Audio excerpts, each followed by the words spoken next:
Hola y bienvenido a este curso para aprender a programar en C y C++. En este vídeo realizaremos una introducción sobre qué son los datos, la importancia que estos tienen y los tipos que existen.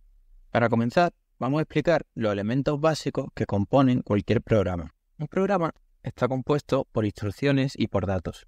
En cuanto a las instrucciones, son las acciones específicas que un programa debe realizar. Estas instrucciones le dicen al ordenador qué pasos debe seguir para llevar a cabo una tarea en particular. Estas pueden ser simples, como por ejemplo asignar un valor a una variable, o más complejas, como por ejemplo ejecutar un bucle para repetir una serie de acciones. En cuanto a los datos, es la información necesaria para que el programa ejecute las instrucciones que lo componen. Estos datos pueden ser variables, cuyos valores pueden cambiar durante la ejecución del programa, o constantes, donde los valores permanecen sin cambios. La obtención de estos datos puede ocurrir de diversas maneras. Los usuarios pueden introducirlos por teclado en momentos concretos de la ejecución del programa. También pueden ser calculados internamente a través de operaciones matemáticas o lógicas, o incluso se pueden extraer de fuentes externas, como pueden ser bases de datos o archivos. Los tipos de datos vienen definidos por dos parámetros principalmente.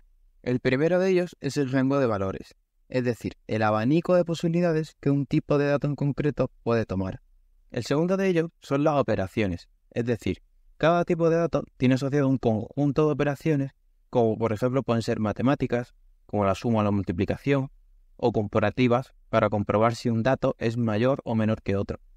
En cualquier lenguaje de programación están lo que se conocen como tipos básicos de datos, es decir, son datos predefinidos por el propio lenguaje y que se utilizan para representar distintos tipos de valores. Estos datos son los cimientos con los que posteriormente se construyen estructuras más complejas. En C y C++, los tipos de datos básicos son los siguientes, que pasaremos a describir las características más importantes a continuación. El tipo de dato int, que proviene de la abreviatura integer en inglés y que significa entero en castellano, se utiliza para representar números enteros, es decir, aquellos que no poseen parte decimal. Se utilizan para trabajar con operaciones matemáticas y lógicas en un programa. Los enteros pueden representar un amplio rango de valores, desde números negativos hasta números positivos. El rango exacto depende de la arquitectura del ordenador y del lenguaje de programación que se use. Por ejemplo, en el caso de C++ y para la mayoría de lenguajes, el rango es el siguiente.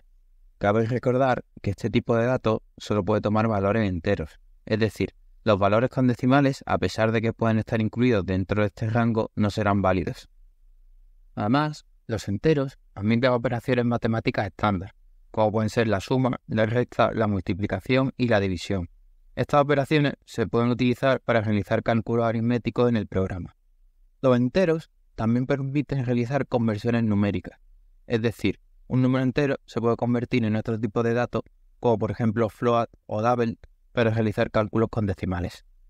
Por último, los enteros son fundamentales para las comparaciones, lo que permite tomar decisiones en base a relaciones numéricas, como por ejemplo si un valor es mayor o menor o igual a otro.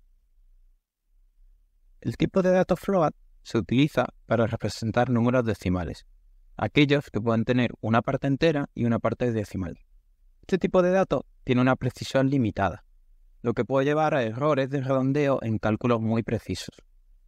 Los datos de tipo float permiten realizar las comparaciones y las mismas operaciones aritméticas que se hacían con los enteros. Sin embargo, es importante considerar la precisión y los posibles errores de redondeo en este tipo de operaciones. El tipo de dato double es muy similar al float, pero este ofrece una mayor precisión. Esta diferencia radica en la cantidad de bits que se utiliza para representar cada tipo de dato. Mientras que el tipo float utiliza 32 bits para representar un número, el tipo double utiliza 64.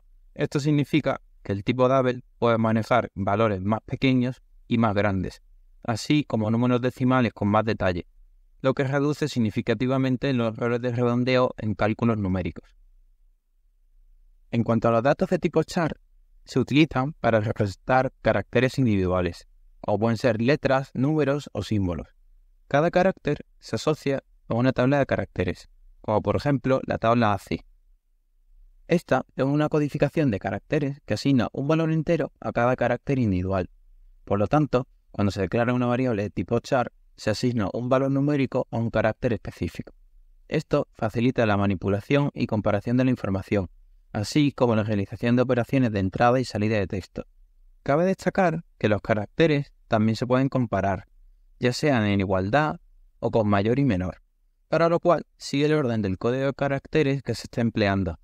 Además, los valores de char se pueden utilizar para construir cadenas de caracteres, como vamos a ver a continuación. El tipo de dato string se utiliza para representar secuencias de caracteres, lo que permite almacenar y manipular texto, palabras, frases y otros datos que estén basados en caracteres. A dicha secuencia de caracteres se la conoce como string o cadena en castellano.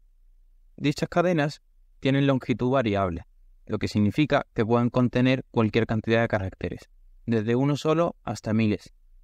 Las cadenas admiten una variedad de operaciones útiles, como la concatenación, que es la unión de cadenas, la división, es decir, dividir una cadena en varias subcadenas, la comparación, para verificar, por ejemplo, si dos cadenas son iguales, o la búsqueda y reemplazo de caracteres.